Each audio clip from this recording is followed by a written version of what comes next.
नमस्कार दोस्तों, एनकेडी study portal के यूट्यूब चैनल पर आपका स्वागत है। जैसा कि आप सभी जानते हैं, हम सब यूपी ट्रिपल एससी पीईटी के संपूर्ण सिलेबस को घटना चक्र बुक से कवर कर रहे हैं। आज हम सब इस वीडियो में भारतीय इतिहास के अंतर्गत मुगल साम्राज्य के बारे में पढ़ेंगे। इससे पहले हम सब देखिए कुल 10 चैप्टर भारतीय इतिहास के अंतर्गत पढ़ चुके हैं। आज हम सब पढ़ेंगे 11वां चैप्टर है, मुगल साम्राज्य है। यदि आप सब अभी पीछे के सभी चैप्टर नहीं पढ़े हैं, पढ़ना चाहते हैं, तो आप लोगों को वह सभी वीडियो चैनल के प्लेलिस्ट में मिल जाएगा, वहाँ से लोग जाकर देख लीजिएगा। तो चलिए हम सब शुरू करते हैं।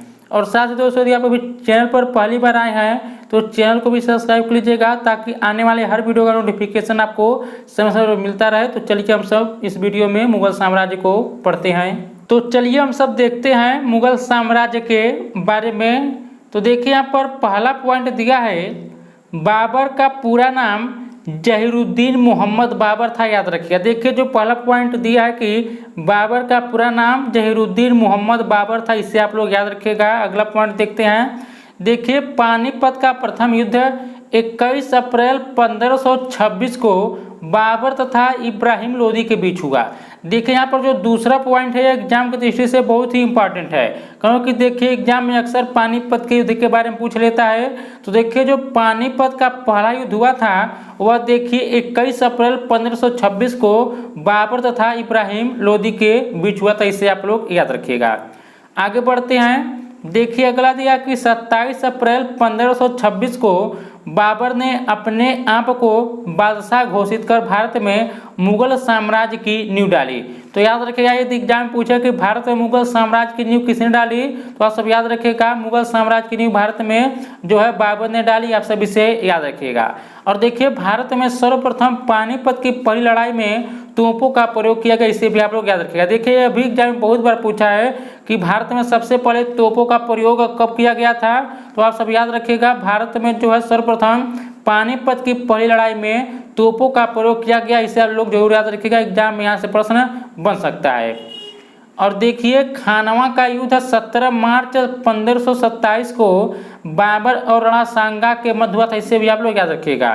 तो देखिए हम सब सबसे पहले पढ़े कि जो पानीपत का युद्ध हुआ वह देखिए 1526 हुआ था। पानीपत का प्रथम युद्ध वह बाबर और देखिए जो हुआ था वह इब्राहिम लोदी के मध्य हुआ था। और देखिए यह खानवा का युद्ध है, यह देखिए 17 मार्च 1527 को हुआ था बाबर और राणा सांगा के मध्य, इसे भी आप लोग याद रखिएगा। और देखिए खानवा के युद्ध में बाबर द्वारा जिहाद का नारा दिया गया था, इसे भी आप लोग याद रखें। देखिए अभी एग्जाम में पूछा गया है कि बाबर द्वारा जिहाद का नारा किस युद्ध में दिया गया, तो देखिए खानवा के युद्ध में बाबर के द्वारा जो है जिहाद का नारा दिया गया, इसे भी आप लोग याद रखिएगा। और देखिए इस युद्ध में राणा सांगा पराजित हुआ। तो आप सब याद रखिएगा, यह जो युद्ध हुआ था खानवा का युद्ध 17 मार्च 1527 को बाबर और राणा सांगा के मध्य, इसमें जो है राणा सांगा पराजित हुआ था और देखिए बाबर इसमें विजय हुआ था। और देखिए इसी युद्ध में विजय श्री मिलने के उपरांत बाबर ने गाजी यानी काफिरों को मारने वाला की उपाधि धारण की, इसे भी आप लोग याद रखेगा। तो देखिए पूछ सकता है कि बाबर ने किस युद्ध के बाद जो है गाजी की उपाधि धारण की, तो आप याद रखिएगा बाबर ने जो है खानवा के युद्ध के बाद गाजी की उपाधि धारण की। अब हम सब आगे बढ़ते हैं। देखिए घाघरा का युद्ध मई 1529 में बाबर और महमूद लोदी के मध्य हुआ था। इस युद्ध में बाबर विजय हुआ। अब देखिए जो घाघरा के युद्ध याद रखिएगा, यह मई 1529 में बाबर और महमूद लोदी के मध्य हुआ था। इस युद्ध में बाबर विजय हुआ। और देखिए बाबर का यह अंतिम युद्ध था, इसे भी आप लोग याद रखिएगा। तो एग्जाम पूछ सकता है कि बाबर का अंतिम युद्ध कौन था, तो आप याद रखिएगा घाघरा का युद्ध जो था जो 1529 में हुआ था वह बाबर का अंतिम युद्ध था, इसे आप लोग याद रखिएगा। और देखिए बाबर ने अपनी आत्मकथा तुजुक ए बाबरी या बाबरनामा में जिन 2 हिंदू राज्यों का उल्लेख किया है उनमें एक विजयनगर है तथा दूसरा मेवाड़, इसे भी आप लोग याद रखिएगा। तो देखिए यहाँ पर बाबर की जो आत्मकथा एग्जाम यही पूछ लेता है, तो देखिए उसकी आत्मकथा का नाम है तुजुक ए बाबरी या बाबरनामा, इसे आप लोग याद रखिएगा। अब हम सब आगे बढ़ते हैं। देखिए अकबर ने अब्दुल रहीम खाना द्वारा बाबरनामा का फारसी भाषा में रूपांतरण करवाया, इसे भी आप लोग याद रखिएगा। देखिए एग्जाम में यह भी पूछा गया है कि किसने जो है बाबरनामा का फारसी भाषा में रूपांतरण करवाया, तो देखिए यहाँ पर अकबर ने अब्दुल रहीम खाने द्वारा जो है बाबरनामा का फारसी भाषा में रूपांतरण करवाया। और देखिए 26 जून 1539 को चौसा के युद्ध में हुमायूं को शेर शाह से पराजित होना पड़ा। इसी युद्ध में निजाम नामक भिस्ती ने हुमायूं की जान बचाई थी, यह भी याद रखिएगा। तो देखिए आप इतना याद रखिएगा कि जो चौसा का युद्ध हुआ था वह 26 जून 1539 को हुआ था, हुमायूं और शेर शाह के बीच हुआ था, इसे भी आप लोग याद रखिएगा। और देखिए इस युद्ध में हुमायूं हार गया था और शेर शाह विजय हुआ था।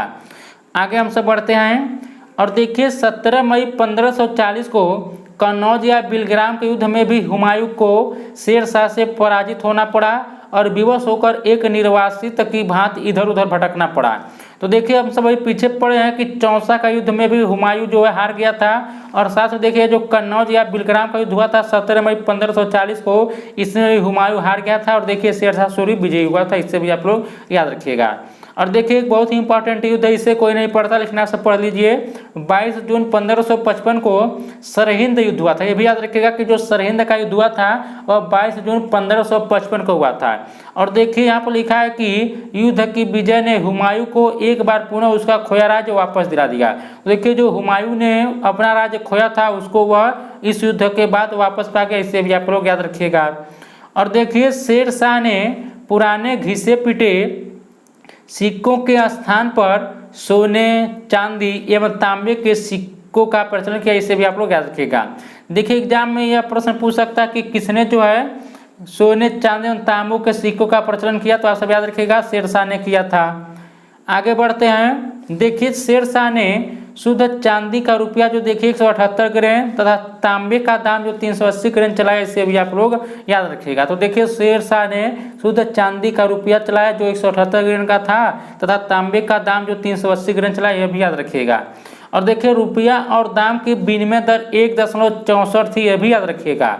एग्जाम पूछ सकता है कि शेर शाह के शासनकाल में रुपया और दाम की विनिमय दर कितनी थी, तो याद रखिएगा 1:64 थी। और देखिए हाजी बेगम ने अपने पति हुमायूं के मकबरे का निर्माण दिल्ली यानी दीनपना में 1569-70 में कराया था, इसे भी आप लोग याद रखिएगा। आगे बढ़ते हैं। देखिए शेर शाह सूरी ने मारवाड़ के युद्ध में राजपूतों के शौर्य पराक्रम से प्रभावित होकर कहा कि मात्र एक मुट्ठी बाजरे के चक्कर में मैंने अपना साम्राज्य खो दिया होता, यह भी आप लोग याद रखिएगा। तो देखिए यह शेर शाह सूरी ने मारवाड़ के युद्ध में राजपूतों के शौर्य पराक्रम से प्रभावित होकर कहा कि मात्र एक मुट्ठी बाजरे के चक्कर में मैंने अपना साम्राज्य खो दिया होता। और देखिए शेर शाह का मकबरा बिहार के शाहाबाद के सासाराम नामक स्थान पर एक तालाब के बीच ऊंचे चबूतरे पर बना, यह भी याद रखिएगा। देखिए यह जो पॉइंट है एग्जाम में काफ़ी बार पूछा गया है कि यही पूछता है कि शेर शाह का मकबरा कहाँ है, बस इतना याद रखिएगा कि सासाराम बिहार में शेर शाह का मकबरा स्थित है, इसे आप लोग याद रखिएगा। आगे बढ़ते हैं। देखिए दिल्ली स्थित पुराना किला के भवनों का निर्माण शेर शाह सूरी ने करवाया था। यहाँ किला, एक कुहना मस्जिद, शेर मंडल आदि भवन शेर शाह द्वारा बनवाए गए थे, इसे भी आप लोग याद रखिएगा। और देखिए कृषकों की मदद के लिए शेर शाह ने पट्टा एवं कबूलियत की व्यवस्था प्रारंभ की, यह भी याद रखिएगा। देखिए एग्जाम में पूछ सकता है कि शेर शाह ने किस प्रकार की व्यवस्था जो है कृषकों की मदद के लिए प्रारंभ की थी, तो याद रखिएगा पट्टा एवं कबूलियत की व्यवस्था प्रारंभ की थी। अकबर ने सर्वप्रथम कछवाहा राजपूतों से वैवाहिक संबंध स्थापित किए थे, इसे आप लोग ध्यान में रखिएगा। और देखिए बिहारी मल यानी भारमल पहला राजपूत राजा था जिसने स्वेच्छा से अकबर की अधीनता स्वीकार की। तो देखिए बिहारी मल यानी भारमल पहला राजपूत राजा था जिसने स्वेच्छा से अकबर की अधीनता स्वीकार की। अकबर ने सूफी मत में अपनी आस्था जताते हुए चिश्तिया संप्रदाय को समर्थन दिया था, यह भी आप लोग ध्यान में रखिएगा। महम अनगा के पुत्र अधम खां को 1562 ईस्वी में अकबर ने स्वयं मारा था क्योंकि उसने अकबर के प्रधानमंत्री अतगा खां की हत्या कर दी थी, यह भी याद रखिएगा। महम अनगा के पुत्र अधम खां को 1562 ईस्वी में अकबर ने स्वयं मारा था क्योंकि उसने अकबर के प्रधानमंत्री अतगा खां की हत्या कर दी थी। और देखिए दुर्गावती यानी गोंडवाना के हिंदू राज्य की योग्य शासिका थी। अकबर के आक्रमण जो हुआ था 1564 ईस्वी के फलस्वरूप शत्रु से घिर जाने पर इस वीर रानी ने आत्महत्या कर ली थी, इससे भी आप लोग याद रखिएगा। देखिए बस याद रखिएगा दुर्गावती जो थी यह गोंडवाना के हिंदू राज्य की योग्य शासिका थी और देखिए इन्होंने आत्महत्या कर ली थी, इससे भी आप लोग याद रखिएगा। आगे देखते हैं। देखिए हल्दी घाटी युद्ध के पीछे अकबर का मुख्य उद्देश्य राणा प्रताप को अपने अधीन लाना था, यह भी याद रखिएगा। तो देखिए हल्दी घाटी युद्ध के पीछे अकबर का जो मुख्य उद्देश्य था वो राणा प्रताप को अपने अधीन लाना था। अकबर ने अप्रैल 1576 में मान सिंह के नेतृत्व में 5000 सैनिकों को राणा प्रताप के विरुद्ध भेजा, यह भी आप लोग याद रखिएगा। आगे देखते हैं, राणा प्रताप की मृत्यु के बाद उनके पुत्र राणा अमर सिंह ने 1615 ईस्वी में जहांगीर से संधि की थी, यह भी आप लोग याद रखिएगा। देखिए आप यह याद रखिएगा, जो हल्दी घाटी का युद्ध हुआ था यह अकबर और देखिए महाराणा प्रताप के बीच हुआ था, इससे आप लोग जरूर याद रखिएगा।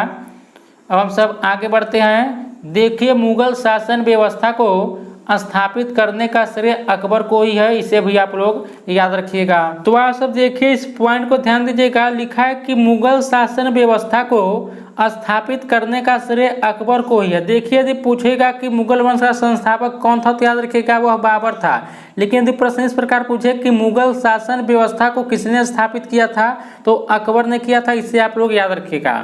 और देखिए अपने उदार धार्मिक नीति के अंतर्गत अकबर ने 1562 ईस्वी में दास प्रथा, 1563 ईस्वी में तीर्थ यात्रा कर तथा 1564 ईस्वी में जजिया कर को समाप्त कर दिया, इसे आप लोग याद रखिएगा। देखिए यहाँ से एग्जाम में प्रश्न जरूर पूछ लेता है कि कब जो है उसने तीर्थ यात्रा कर समाप्त किया, कब उसने जो है दास प्रथा का अंत किया और कब जजिया कर को समाप्त किया। तो एक बार और इस पॉइंट को आप सब ध्यान से देख लीजिएगा और याद कर लीजिएगा, एग्जाम यहाँ से प्रश्न पूछ सकता है। तो देखिए यहाँ पर लिखा है कि अपनी उदार धार्मिक नीति के अंतर्गत अकबर ने 1562 ईस्वी में जो है दास प्रथा का अंत किया। फिर देखिए 1563 ईस्वी में तीर्थ यात्रा कर तथा 1564 ईस्वी में जजिया कर को समाप्त कर दिया, इसे आप लोग याद रखिएगा। और देखिए यहाँ पर अगला है कि अकबर ने 1573 ईस्वी में घोड़ों को दागने की प्रथा का पुनः प्रचलन किया, जिससे सेनापति अपने घोड़े न बदल सके, यह भी आप लोग याद रखिएगा। आगे हम सब बढ़ते हैं। देखिए 1574-75 ईस्वी में अकबर ने मनसबदारी व्यवस्था के आधार पर सैनिक संगठित किया, इसे भी आप लोग याद रखिएगा। और देखिए अकबर की मनसबदारी व्यवस्था दशमलव प्रणाली पर आधारित थी, इसे भी ध्यान में रखिएगा। पूछ सकता है कि अकबर की मनसबदारी व्यवस्था किस प्रणाली पर आधारित थी, तो याद रखिएगा यह जो आधारित थी वह मनसबदारी व्यवस्था दशमलव प्रणाली पर आधारित थी। और देखिए आप सब मुगल मनसबदारी प्रणाली मध्य एशिया से ली गई थी और मुगल बादशाह अकबर ने मनसबदारी व्यवस्था अपने शासनकाल के 11वें वर्ष में प्रारंभ किया, यह भी आप लोग ध्यान रखिएगा। और अकबर के शासनकाल में भू राजस्व वसूली के लिए जाबती प्रणाली का प्रचलन हुआ, इसे भी आप लोग याद रखिएगा। अब हम सब यहाँ पर देख लेते हैं। देखिए जो इम्पोर्टेंट है, लिखा है कि मुगल शासकों के वास्तविक नाम और उनकी उपाधियाँ, यहाँ से देखिए एग्जाम एक प्रश्न जरूर बन सकता है। तो चलिए हम सब एक बार देख लेते हैं। देखिए एक तरफ शासक का नाम है, दूसरी तरफ उपाधियाँ दिया गया है। तो देखिए बाबर, तो बाबर की जो उपाधियाँ वो पादशाह और मिर्जा फिर गाजी। तो देखिए बाबर की जो उपाधियाँ हैं पादशाह भी है, मिर्जा भी है, गाजी भी है, ये भी याद रखिएगा। और हुमायूं की देखिए जो उपाधियाँ वह है नासिरुद्दीन मोहम्मद। और अकबर या जलाल, इसका देखिए जलालुद्दीन मोहम्मद अकबर बादशाह गाजी, यह भी याद रखिएगा। और देखिए जहांगीर या सलीम का जो उपाधि है वह नूरुद्दीन मोहम्मद जहांगीर बादशाह गाजी है। और देखिए शाहजहां का जो उपाधि है वह अब्दुल मुजफ्फर शहाबुद्दीन, देखिए अबुल मुजफ्फर शहाबुद्दीन है। और देखिए यहाँ पर देखिए खुर्रम का जो है यह मोहम्मद साहिब किरण ए सानी। तो आप सब देखिए शाहजहां या खुर्रम इस प्रकार याद रखिएगा, मोहम्मद साहिब किरण ए सानी। और देखिए औरंगजेब का अबुल मुजफ्फर मोहिउद्दीन मोहम्मद औरंगजेब बहादुर आलमगीर बादशाह गाजी, देखिए यह औरंगजेब का उपाधि है। और देखिए यहाँ पर मोहम्मद मुअज्जम, यह बहादुर शाह उपाधि इसको दिया गया। देखिए मुइजुद्दीन को जहानदार शाह की उपाधि, अईजुद्दीन को आलमगीर द्वितीय का उपाधि, अली गौहर को शाह आलम द्वितीय का उपाधि। और देखिए रफ़ीउद्दौला को शाहजहां द्वितीय की उपाधि दिया गया। और देखिए रोशन अख्तर को मोहम्मद शाह की उपाधि दिया गया, इसे आप लोग याद रखिएगा। अब आगे बढ़ते हैं। देखिए अकबर ने अपने शासन के 24वें वर्ष यानी 1580 ईस्वी में आईने दशहरा यानी टोडरमल बंदोबस्त नामक कर प्रणाली को शुरू करके मुगल कालीन व्यवस्था को अस्थायी स्वरूप दिया, इसे भी आप लोग याद रखिएगा। और देखिए इस प्रणाली का वास्तविक प्रणेता टोडरमल था, इसी कारण इसे टोडरमल बंदोबस्त भी कहते हैं, यह भी आप लोग साथ में ध्यान दीजिएगा। और देखिए अकबर कालीन भू राजस्व व्यवस्था की 10 साला पद्धति को बंदोबस्त व्यवस्था के नाम से भी जाना जाता है, यह भी याद रखिएगा। तो अकबर कालीन भू राजस्व व्यवस्था की 10 साला पद्धति को बंदोबस्त व्यवस्था के नाम से भी जाना जाता है।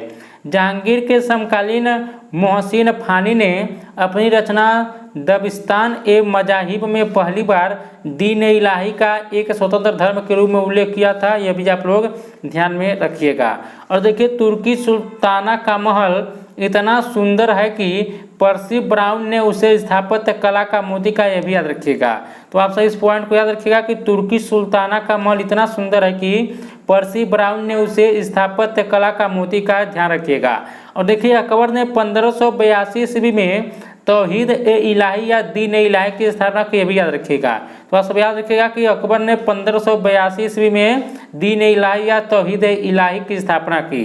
और देखिए इस नवीन संप्रदाय का प्रधान पुरोहित अबुल फजल था, यह भी आप लोग साथ में याद रखिएगा।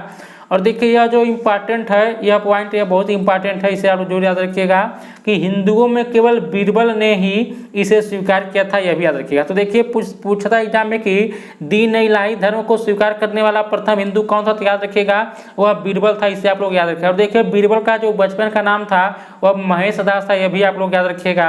अब यहाँ पर हम सब देख लेते हैं, देखिए मुगल कालीन साहित्य है, यहाँ से एग्जाम में प्रश्न पूछ लेता है। देखिए एक तरफ ग्रंथ का नाम है और दूसरी तरफ लेखक का नाम दिया गया है। तो देखिए बाबरनामा के जो लेखक है वह बाबर है, याद रखिएगा।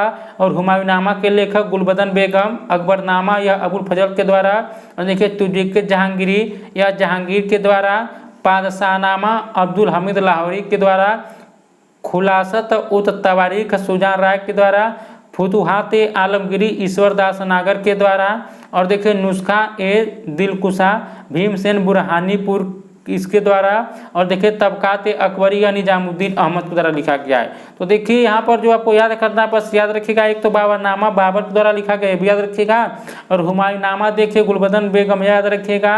और अकबरनामा अबुल फजल, और यहाँ पर एक और याद कर लीजिएगा तुर्क जहांगीर के द्वारा।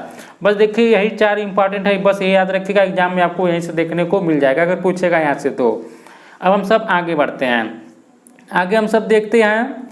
देखिए अकबर ने अपने राज्य कवि फैजी की अध्यक्षता में एक अनुवाद विभाग की स्थापना की, यह भी याद रखिएगा।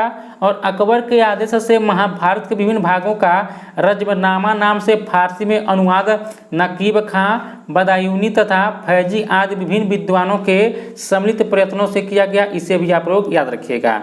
आगे हम सब बढ़ते हैं। देखिए बदायूनी ने रामायण का, फैजी ने लीलावती का तथा अबुल फजल ने कालिया दमन का फारसी में अनुवाद किया, यह भी याद रखिएगा।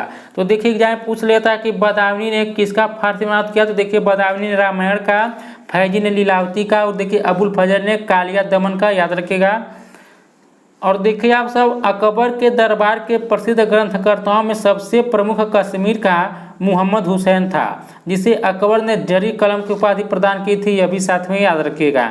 और हरि विजय सूर्य वह जैन साधु था जो अकबर के दरबार में कुछ वर्ष तक रहा एवं जिसे जगत गुरु की उपाधि से सम्मानित किया गया, यह भी आप लोग साथ में इसे भी याद रखते चलिएगा। और देखिए मुगल दरबार में एक अन्य विद्वान जिन चंद्र सूरी भी रहते थे, जिन्हें युग प्रधान की उपाधियां प्रदान की गई थी। और मुगल कालीन विद्वान अबुल फजल ने अमेरिका की खोज का उल्लेख किया, इसे भी साथ में याद रखिएगा। अब यहाँ पर हम सब देखिए इसका आप लोग स्क्रीनशॉट ले लीजिएगा, इसका एग्जाम में यहाँ से प्रश्न पूछ सकता है। यह देखिए अकबर द्वारा किए गए कुछ महत्वपूर्ण सुधार, इससे हम सब देख लेते हैं। तो देखिए दास प्रथा का अंत जो उसने किया था 1562 ईस्वी में किया था, और तीर्थ यात्रा कर की समाप्ति 1563 में किया, जजिया कर की समाप्ति 1564 में किया, इबादत खाना की स्थापना 1575 में किया, मजहर की घोषणा 1579 में किया, और देखिए दीन इलाही की घोषणा 1582 में किया। एक बार और देखिए दास प्रथा का अंत 1562 में, तीर्थ यात्रा कर की समाप्ति 1563 में, जजिया कर की समाप्ति 1564 में, और देखिए इबादत खाना की स्थापना 1575 में, महजर की घोषणा 1579 में अकबर के द्वारा किया गया, इससे आप लोग याद रखिएगा। अब हम सब आगे बढ़ते हैं, तो चलिए हम सब अब देखते हैं यहाँ पर। तो देखिए राल्फ फिंच 1583 से 86 ईस्वी फतेहपुर सीकरी और आगरा पहुँचने वाला पहला अंग्रेज व्यापारी था, इसे आप याद रखिएगा। तो देखिए राल्फ फिंच जो था वह फतेहपुर सीकरी और आगरा पहुंचने वाला पहला अंग्रेज व्यापारी था।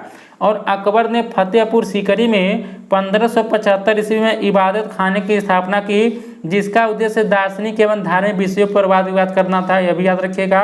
और देखिए 1578 ईस्वी में इसने सभी धर्मावलंबियों के लिए इबादत खाना द्वार खोल दिया, यह भी याद रखिएगा। देखिए 1578 ईस्वी में इसने सभी धर्मावलंबियों के लिए इबादत खाना का द्वार खोल दिया। आगे हम सब देखते हैं। देखिए यहाँ पर देख लेते हैं मुगल बादशाह के मकबरे एवं अवस्थिति।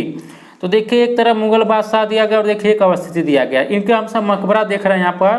तो देखिए बाबर का मकबरा यह काबुल में अवस्थित है, हुमायूं का दिल्ली में, अकबर का आगरा के सिकंदरा में, जहांगीर का देखिए लाहौर शाहदरा में, और देखिए शाहजहां का आगरा में, औरंगजेब का औरंगाबाद दौलताबाद। देखिए यहाँ से भी एग्जाम प्रश्न बन जाता है, तो याद रखिएगा यहाँ पर इनका जो यहाँ पर देखते हैं हम सब, जो यहाँ पर देखिए मकबरा याद रखिएगा। देखिए बाबर का मकबरा काबुल में स्थित है, हुमायूं का दिल्ली में, अकबर का आगरा के सिकंदराबाद में, और देखिए जहांगीर का लाहौर शाहदरा में, और शाहजहां का आगरा में, औरंगजेब का औरंगाबाद दौलताबाद में। और देखिए यहाँ पर अकबर ने समस्त धार्मिक मामलों को अपने हाथों में लेने के लिए 1579 में महजर नामक की घोषणा की, यह भी आप लोग याद रखिएगा।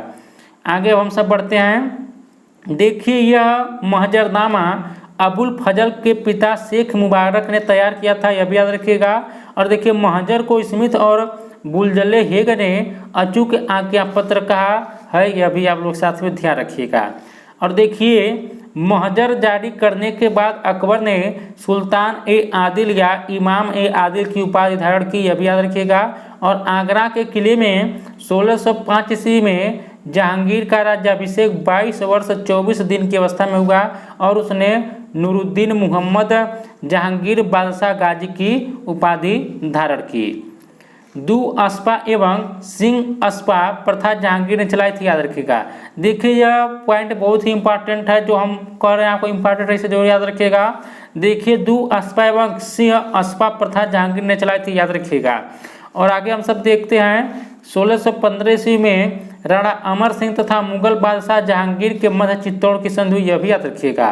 तो देखिए 1615 ईस्वी में राणा अमर सिंह तथा मुगल बादशाह जहांगीर के मध्य चित्तौड़गढ़ की संधि हुई थी। अब हम सब यहाँ पर देख लेते हैं। देखिए यहाँ पर लिखा है कि प्रसिद्ध स्थापत्य स्थल निर्माणकर्ता एवं वर्ष, इसे आप लोग जरूर याद रखिएगा। तो देखिए यहाँ पर आगरा फोर्ट, इसका जो निर्माणकर्ता है अकबर है, 1565 से 73 ईस्वी में। फतेहपुर सीकरी का निर्माणकर्ता अकबर है, 1571 से 85 ईस्वी में। चार मीनार के निर्माणकर्ता कुली कुतुब शाह है, 1591 ईस्वी में। निशात बाग के निर्माणकर्ता देखिए आसिफ खान, 1633 ईस्वी में। आगे देखते हैं ताजमहल के देखिए निर्माणकर्ता शाहजहां है, 1631 से 48 ईस्वी में। जामा मस्जिद के शाहजहां है, 1650 से 56 ईस्वी में। लाल किला के शाहजहां है, 1638 से 48 ईस्वी में। और देखिए हवा महल जो जयपुर में सवाई प्रताप सिंह के द्वारा 1799 ईस्वी में बनवाया गया। तो एक बार हम सभी इस पर एक बार और देख लेते हैं इसका। तो देखिए अकबर, यहाँ पर देखिए आगरा फोर्ट, यह अकबर के द्वारा। फतेहपुर सीकरी अकबर के द्वारा। चार मीनार या कुली कुतुब शाह के द्वारा। निशात बाग आसिफ खान के द्वारा। और देखिए ताजमहल शाहजहां के द्वारा। जामा मस्जिद शाहजहां के द्वारा। लाल किला यह भी शाहजहां के द्वारा। देखिए जो हवा महल यह जयपुर में जो स्थित है, इसके निर्माणकर्ता समाई प्रताप सिंह है, यह भी आप लोग याद रखिएगा। अब हम सब आगे बढ़ते हैं। देखिए यहाँ पर लिखा है कि विलियम हॉकिंस 1608 से 1611 ईस्वी जहांगीर के दरबार यानी आगरा में भेजा जाने वाला ब्रिटिश राजा जेम्स प्रथम का अंग्रेज राजदूत तथा मुगल दरबार में उपस्थित होने वाला पहला अंग्रेज था, इसे भी आप लोग याद रखिएगा। तो देखिए एग्जाम में ये पूछता है कि विलियम हॉकिंस जो था वो किसके शासनकाल में आया था, तो याद रखिएगा जहांगीर के दरबार में वह आया था, इसे आप लोग जरूर याद रखिएगा। और देखिए जहांगीर के दरबार में आने वाले दूसरे शिष्टमंडल का नेतृत्व करता सर थॉमस रो, यानी जहांगीर से अजमेर में मिला था, यह थे, इसे भी आप लोग याद रखिएगा। जहांगीर ने हॉकिंस को इंग्लिश खां की उपाधि देकर आर्मीनिया की एक स्त्री से उसका विवाह करा दिया, यह भी याद रखिएगा। और देखिए पीटर मुंडी ब्रिटेन का यात्री था जो शाहजहां के समय आया था, इसे भी ध्यान में रखिएगा। जहांगीर के समय के सर्वोत्कृष्ट चित्रकार उस्ताद मंसूर और अबुल हसन थे, यह भी याद रखिएगा। देखिए एग्जाम में यह काफ़ी बार पूछा गया कि जहांगीर के शासनकाल के प्रमुख चित्रकार कौन थे, तो आप याद रखिएगा कि उस्ताद मंसूर और अबुल हसन थे। अगला पॉइंट दिया है कि सम्राट जहांगीर ने उन दोनों को क्रमशः नादिर उल अस्त्र यानी उस्ताद मंसूर को तथा देखिए नादिर उद जमा अबुल हसन की उपाधि प्रदान की थी, इससे भी आप लोग याद रखिएगा। और उस्ताद मंसूर प्रसिद्ध पक्षी विशेषज्ञ चित्रकार था, जबकि अबुल हसन को व्यक्ति चित्र में महारत हासिल थी। देखिए ये अभी एग्जाम में पूछा प्रश्न गया है कि उस्ताद मंसूर जो था वो किस क्षेत्र में प्रसिद्ध था, तो देखिए वह पक्षी विशेषज्ञ चित्रकार था। और देखिए जबकि अबुल हसन जो था वह व्यक्ति चित्र में महारत हासिल थी, उसे यह भी आप लोग याद रखिएगा। तो देखिए उस्ताद मंसूर वह जो था वह पक्षी विशेषज्ञ चित्रकार था और अबुल हसन जो था वह व्यक्ति चित्र में महारत हासिल किया था उसने। और देखिए जहांगीर ने अपनी आत्मकथा फारसी भाषा में लिखी और उसका नाम तुजुके जहांगीर रखा, इसे भी आप लोग याद रखिएगा। आगे बढ़ते हैं। देखिए यहाँ पर पॉइंट दिया कि एतमादुद्दौला का मकबरा नूरजहां ने 1622 से 28 ईस्वी के मध्य में अपने पिता मिर्जा गयास बेग की याद बनाई, अभी याद रखिएगा। तो देखिए एग्जाम में प्रश्न पूछा गया है कि एतमादुद्दौला का जो मकबरा है वह नूरजहां ने 1622 से 28 ईस्वी के मध्य में अपने पिता मिर्जा गयास बेग की याद में बनवाया। और यह पहली कृति है जो पूर्णतया संगमरमर से बनाई गई, यह भी याद रखिएगा। और शेख सलीम चिश्ती का मकबरा फतेहपुर सीकरी में है, याद रखिएगा। एग्जाम में यह काफ़ी बार पूछा गया है कि शेख सलीम चिश्ती का मकबरा जो है वह फतेहपुर सीकरी में स्थित है। अगला पॉइंट है कि शेख निजामुद्दीन औलिया का मकबरा दिल्ली में है, यह भी याद रखिएगा। जो शेख निजामुद्दीन औलिया हैं इनका जो मकबरा है वह दिल्ली में स्थित है। आगे बढ़ते हैं। लाडली बेगम शेर अफगान एवं मेहरुनिसा की पुत्री थी, जिसकी शादी जहांगीर के पुत्र शहरयार के साथ हुई थी, इसे भी आप लोग ध्यान रखिएगा। और देखिए महमद खान ने वर्ष 1626 ईस्वी में जहांगीर के विरुद्ध विद्रोह किया था और 5 जनवरी 1592 को लाहौर में शाहजादा खुर्रम का जन्म हुआ था, यह भी आप लोग याद रखिएगा। अब यहाँ पर हम सब देख लेते हैं। देखिए मुगल शासक और उनके प्रसिद्ध नाम, तो इसे भी हम सब देख लेते हैं, यानी किस शासक को किस नाम से जाना जाता है। और देखिए यहाँ से एग्जाम एक प्रश्न जरूर पूछ लेता है, अगर पूछना रहता है तो ये भी देखिए बहुत ही इंपॉर्टेंट है। देखिए यह जो औरंगजेब वाला जिंदा पीर, या देखिए एग्जाम में काफ़ी बार पूछा गया, इसलिए मैं कह रहा हूँ कि इसे आप लोग जरूर याद रखिएगा। देखिए औरंगजेब को जो है जिंदा पीर के भी नाम से जाना जाता है। और देखिए जहानदार शाह को लंपट मूर्ख के नाम से, फर्रुखसियर को घृणित कायर के नाम से, देखिए रफ़ी उद दरजात को कठपुतली शासक, मोहम्मद शाह को रंगीला के नाम से, और बहादुर शाह प्रथम को शाही बेखबर के नाम से, बहादुर शाह द्वितीय को जफर के नाम से। तो याद रखिएगा एक से। देखिए औरंगजेब को जिंदा पीर भी कहा जाता है, जहानदार शाह को लंपट मूर्ख कहा जाता है, फर्रुखसियर को घृणित कायर कहा जाता है, रफ़ी उद दरजात को कठपुतली शासक कहा जाता है, मोहम्मद शाह को रंगीला कहा जाता है, और देखिए बहादुर शाह प्रथम को शाही बेखबर और बहादुर शाह द्वितीय को जफर के नाम से जाना जाता है, इसे आप लोग याद रखिएगा। अब आगे बढ़ते हैं। देखिए उसकी माता यानी मारवाड़ के शासक उदय सिंह की पुत्री जगत गोसाई थी, यह भी याद रखिएगा।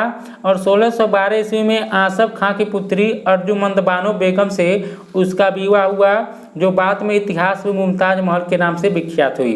दोस्तों यदि आप लोगों को यह वीडियो अच्छा लगा तो प्लीज़ वीडियो को लाइक कीजिएगा, शेयर कीजिएगा और साथ ही चैनल को भी सब्सक्राइब कर लीजिएगा। अगला हमसे यहाँ पर देखिए अगला पॉइंट देखते हैं। जो यहाँ पर अगला पॉइंट दिया है 1628 ईस्वी में शाहजहां अबुल मुजफ्फर साहबुद्दीन मोहम्मद साहिब किरण सानी की उपाधि धारण कर गद्दी पर बैठा और दिल्ली की जामा मस्जिद का निर्माण शाहजहां ने कराया। इसे आप लोग याद रखिएगा कि दिल्ली की जामा मस्जिद का जो निर्माण कराया गया वह शाहजहां के द्वारा करवाया गया था। और उपनिषदों का फारसी अनुवाद शाहजहां के शासनकाल में शहजादे दारा शिकोह ने सिर ए अकबर शीर्षक के तहत किया। इसे भी आप लोग याद रखिएगा। देखिए यह पॉइंट एग्जाम के दृष्टि से काफ़ी इंपॉर्टेंट है, इसे आप लोग जरूर याद रखिएगा। तो देखिए यहाँ पर लिखा है कि उपनिषदों का फारसी अनुवाद शाहजहां के शासनकाल में शहजादे दारा शिकोह ने सिर ए अकबर शीर्षक के तहत किया, याद रखिएगा इसे। आगे देखते हैं। देखिए दारा को उसकी सहिष्णुता एवं उदारता के लिए लेनपुल ने लघु अकबर की संज्ञा दी है और शाहजहां ने भी दारा को शाह बुलंद इकबाल की उपाधि प्रदान की थी, यह भी याद रखिएगा। और मुगल बादशाह शाहजहां ने बलबत द्वारा प्रारंभ ईरानी दरबारी रिवाज सिजदा समाप्त कर दिया था, इसे आप लोग ध्यान में रखिएगा। मुगल बादशाह औरंगजेब का राज्याभिषेक 2 बार हुआ था, याद रखिएगा। एग्जाम पूछ लेता है कि इनमें से किस शासक का राज्याभिषेक 2 बार हुआ था, याद रखिएगा। मुगल बादशाह औरंगजेब का राज्याभिषेक 2 बार हुआ था। और मध्य प्रदेश में स्थित उज्जैन के निकट धर्मत नामक स्थान पर 15 अप्रैल 1658 को औरंगजेब तथा दारा शिकोह के मध्य युद्ध हुआ था, यह भी साथ में आप लोग याद रखिएगा। और सामूगढ़ का युद्ध 29 मई 1658 को औरंगजेब और मुराद की संयुक्त सेनाओं एवं दारा सिकोह के मध्य हुआ था, जिसमें दारा सिकोह पराजित हुआ था। उत्तराधिकार का अंतिम युद्ध देवराई का था, इसे भी आप लोग याद रखिएगा। तो उत्तराधिकार का जो अंतिम युद्ध था वह देवराई का था। आगे बढ़ते हैं। औरंगजेब ने बीजापुर 1686 एवं गोलकुंडा 1687 पर आधिपत्य स्थापित किया और औरंगजेब के शासनकाल के दौरान मुगल सेना में सर्वाधिक हिंदू सेनापति थे। देखिए यह जो पॉइंट है यह एग्जाम में काफ़ी बार पूछता है कि इनमें से किस शासक के शासनकाल के दौरान मुगल सेना में सर्वाधिक हिंदू सेनापति थे। तो याद रखिएगा कि औरंगजेब के शासनकाल में जो मुगल सेना में सर्वाधिक हिंदू सेनापति थे, इसे आप लोग जरूर याद रखिएगा, एग्जाम में यहाँ से प्रश्न पूछ सकता है। और देखिए औरंगजेब के शासनकाल में कुल सेनापतियों में 31.6% हिंदू थे, जिसमें मराठों की संख्या आधे से अधिक थी, इसे भी याद रखिएगा। और अकबर के काल में यह अनुपात 22.5% तथा शाहजहां के काल में 22.4% था, इसे भी आप लोग ध्यान रखिएगा। और देखिए अकबर महान ने अपने साम्राज्य से जजिया कर की समाप्ति की घोषणा की थी, किंतु औरंगजेब ने उसे 1679 ईस्वी में पुनर्जीवित कर दिया। देखिए एग्जाम में पूछा गया है कि इनमें से कौन सा शासक था जो जजिया कर को समाप्त कर दिया था। देखिए अकबर जो था उसने समाप्त कर दिया था, लेकिन फिर से जो लागू किया जजिया कर वह औरंगजेब जो है जजिया कर को फिर से लागू किया, इसे भी आप लोग याद रखिएगा। आगे देखते हैं। औरंगजेब ने औरंगाबाद में अपनी प्रिय पत्नी राबिया उद दौरानी के मकबरे का निर्माण 1651 से 61 ईस्वी में कराया था। और देखिए इसे बीबी का मकबरा तथा द्वितीय ताजमहल भी कहा जाता है। मेहरुन्निसा औरंगजेब की पुत्री थी, इसे भी याद रखिएगा। जो मेहरुन्निसा थी वह औरंगजेब की पुत्री थी। औरंगजेब ने जहां आरा को साहिबात उज जमानी की उपाधि प्रदान की थी, दिल्ली के लाल किले में औरंगजेब ने मोती मस्जिद का निर्माण किया था। याद रखिएगा एग्जाम में पूछा गया है कि मोती मस्जिद का निर्माण किसके द्वारा कराया गया, तो याद रखिएगा दिल्ली के लाल किले में औरंगजेब के द्वारा मोती मस्जिद का निर्माण किया गया था। आगे देखते हैं कि मुगल प्रशासन में मुहतसिब जन आचरण के निरीक्षण विभाग का प्रधान था। आगे देखते हैं। वेश्याओं को नगर से निष्कासित कर एक नए स्थान पर बसाया गया और उसका नाम शैतानपुरी रखा गया, इसे भी याद रखिएगा। मनसबदारी व्यवस्था के अंतर्गत 33 वर्ग थे, याद रखिएगा। मनसबदारी व्यवस्था के अंतर्गत 33 वर्ग थे। अकबर ने 40वें वर्ष में जाट एवं सवार जैसी दोहरी व्यवस्था लागू की। आगे बढ़ते हैं। मुगल प्रशासनिक शब्दावली में माल शब्द भू राजस्व से संबंधित था। पुर्तगालियों द्वारा 1605 ईस्वी में तंबाकू भारत लाया गया, याद रखिए। देखिए एग्जाम में पूछा गया कि भारत में तंबाकू लाने का श्रेय किसे दिया जाता है, तो देखिए पुर्तगालियों को ही भारत में तंबाकू लाने का श्रेय दिया जाता है। उन्होंने ही 1605 ईस्वी में तंबाकू को भारत में लेकर आए। आगे देखते हैं। देखिए अकबर द्वारा राम सीता की आकृतियों और रामसीय देवनागरी लेख से युक्त सिक्के चलाए गए थे, यह भी आप लोग याद रखिएगा। और मुगल काल में टकसाल के अधिकारी को दरोगा कहा जाता था, याद रखिएगा। और चांदी का सिक्का रुपया कहलाता था। दाम अकबर द्वारा चलाया गया तांबे का सिक्का था। चित्रकला के क्षेत्र में मुगल शैली का प्रारंभ हुमायूं ने किया था, यह भी याद रखिएगा। तो चित्रकला के क्षेत्र में मुगल शैली का प्रारंभ हुमायूं ने किया था। अकबर ने अनेक ग्रंथों को चित्रित करवाया था। इसमें सर्वप्रथम दास्तान ए अमीर हमजा है, यह भी याद रखिएगा। और देखिए यह जो अगला पॉइंट है इसे इंपॉर्टेंट कीजिएगा, एग्जाम में यह बहुत बार पूछा गया है। तो देखिए जहांगीर के काल को मुगल चित्रकला का स्वर्ण युग कहा जाता है, याद रखिएगा। एग्जाम पूछता है कि इनमें से किसके काल को मुगल चित्रकला का स्वर्ण युग कहा जाता है, तो याद रखिएगा जहांगीर के शासनकाल को ही मुगल चित्रकला का स्वर्ण युग कहा जाता है।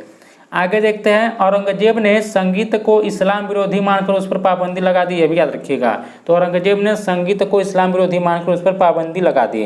औरंगजेब के काल में सर्वाधिक संगीत की पुस्तकें लिखी गई, यह भी आप लोग याद रखिएगा।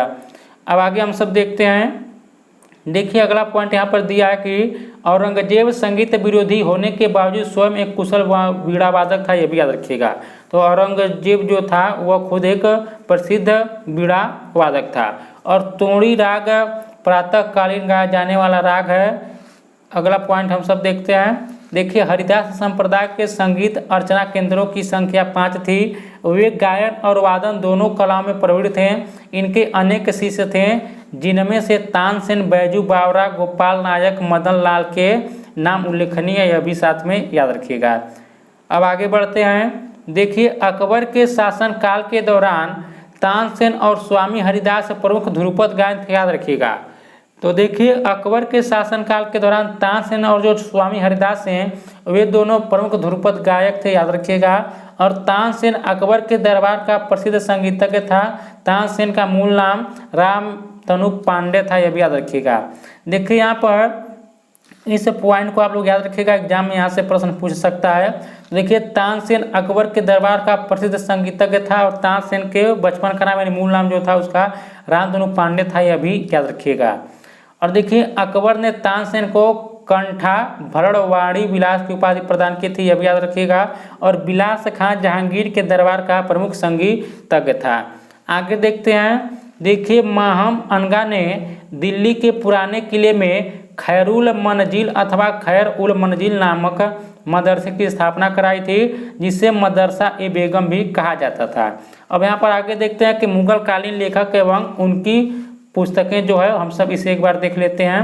तो इसका आप लोग चाहे तो स्क्रीनशॉट ले सकते हैं। तो देखिए यहाँ पर निजामुद्दीन अहमद यह तबकाते अकबरी के लेखक हैं, और अब्बास खां सरवानी या तारीख शेरशाही के लेखक हैं। हसन निजामी ताजुल मासिर के लेखक हैं। मिर्जा मोहम्मद काजिम आलम गिरनामा के लेखक हैं। चंद्रभान ब्राह्मण देखिए चहार चमन के लेखक हैं।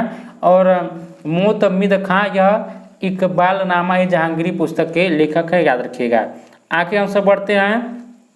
देखिए अब्दुल हमीद लाहौरी शाहजहां के शासनकाल का एक राजकीय इतिहासकार था, यह भी याद रखिएगा।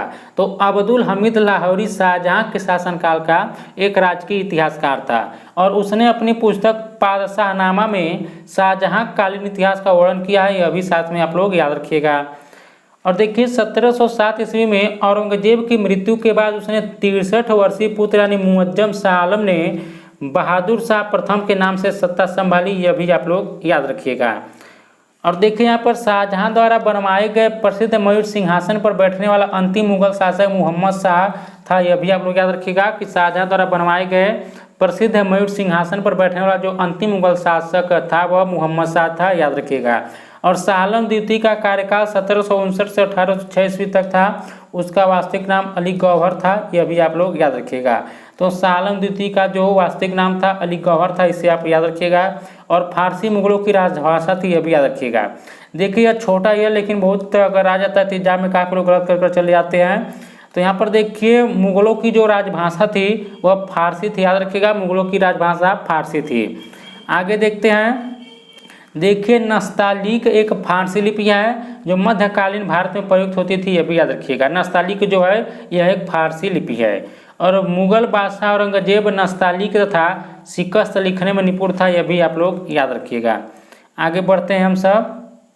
देखिए यहाँ पर अगला पॉइंट दिया है।